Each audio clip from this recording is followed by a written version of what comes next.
मनीषियों ने इसी प्रांगण में प्रयागराज में अनादि समय से चित्त को एकाग्रचित करने के लिए जप किया, तप किया, उन लोगों ने साधन भजन किया।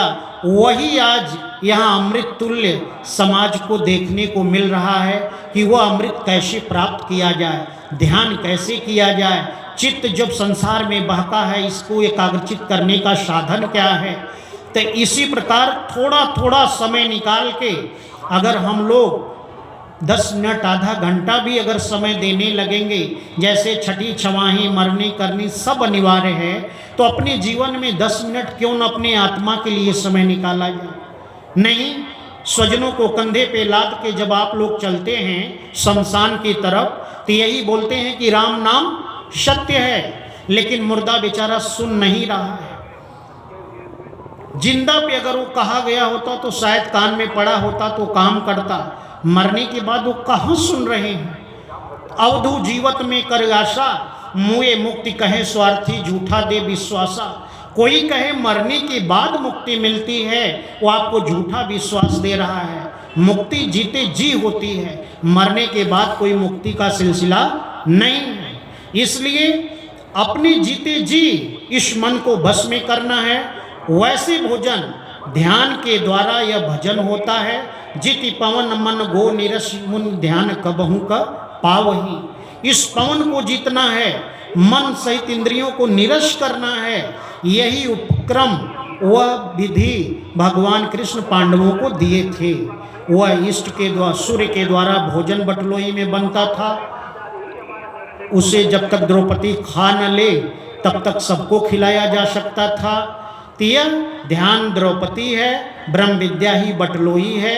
उस ब्रह्म विद्या के आलोक में ही ये सहस्त्रों वृत्तियों में जो वृत्ति हमारी भटक रही है संसार के प्रवाह में, जहाँ एकाग्रचित हुई, एक चावल ही भगवान कृष्ण ने खाया था और संपूर्ण सृष्टि के लोगों का पेट भर गया था। चित्त एकाग्रचित हुआ कि भगवान उसको ग्रहण कर लेते हैं। आपका भजन पूरा हो गया, भगवान ने वो चीज़ आपको दे दिया। तो इस संसार में हर काम करते हुए अपने आत्मा के लिए भी कुछ कार्य करना चाहिए, जिसका नाम भजन है। भज न भाग न। संसार में परेशानियां आएंगी, लेकिन कभी न समझे अपने दिन खराब हैं। ये समझ लीजिए कांटों से घिर गए गुलाब हैं। वो मंजिल भी आएगी, वो मंजर भी आएगा, प्यासे के पास चलकर समंदर भी आएगा। प्यास हो आपके पास, आशा तो हो। आशा एक राम जी से दूजी आशा छोड़ दे, नाता एक राम जी से दूजी नाता तोड़ दे।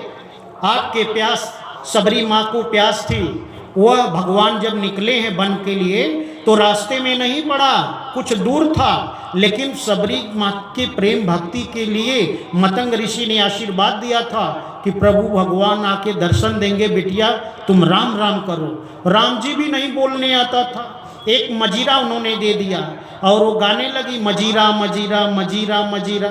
मजीरा टूट गया, राम जी याद आ गए। ती भगो कभी न समझे अपने दिन खराब हैं। द्रौपदी के ऊपर विपत्ति आई, लेकिन भगवान कृष्ण ने उसका निदान किया। शारी है कि नारी है कि नारी भी सारी है, शाड़ियों का अंबार लगा दिया। एक एक तंतु भगवान कृष्ण ने इतनी अंबार लगा दिया कि दुशासन गिर पड़ा। ते दूषित चित्त ही दुशासन है। ध्यान जब करेंगे तो संसार के प्रवाह में ये बराबर चित्त प्रवाहित होगा। जहाँ तक इंद्रियां उड़ान भरेंगी, मन को ले जा करके खड़ा कर देंगी। इस चित्त को, ध्यान को नग्न करना चाहेंगी, लेकिन अगर अंतःकरण में वो अनुभवों की जागृति है तो भगवान आपको उस आलोक से सिखाएंगे, पढ़ाएंगे और एक दिन आपको प्रकृति के खोखंद खाइयों से उपराम कर ले जाएंगे। वह पुनरपि जननम पुनरपि मरणम के चक्र से छुड़ा ले जाएंगे। इसलिए जो समय मिले 2-2.5 अक्षर का नाम ओम राम शिव आप लोग जपिए। उत अर्थ स्वरूप भगवान गुरु का अपने ध्यान धरना है। जैसे जैसे उनका ध्यान हृदय में, जैसे शीशे में रूप देखते हैं अपना, उसी तरह अगर गुरु का रूप अपने हृदय में आने लगे, आपको कशिश मिल जाएगी जो गुरु के पास होती है। तो जो समय मिले प्रेम से आप लोग सुबह शाम भजन करें। बोलिए श्री सद्गुरुदेव भगवान की जय। ओम श्री सद्गुरुदेव भगवान की जय।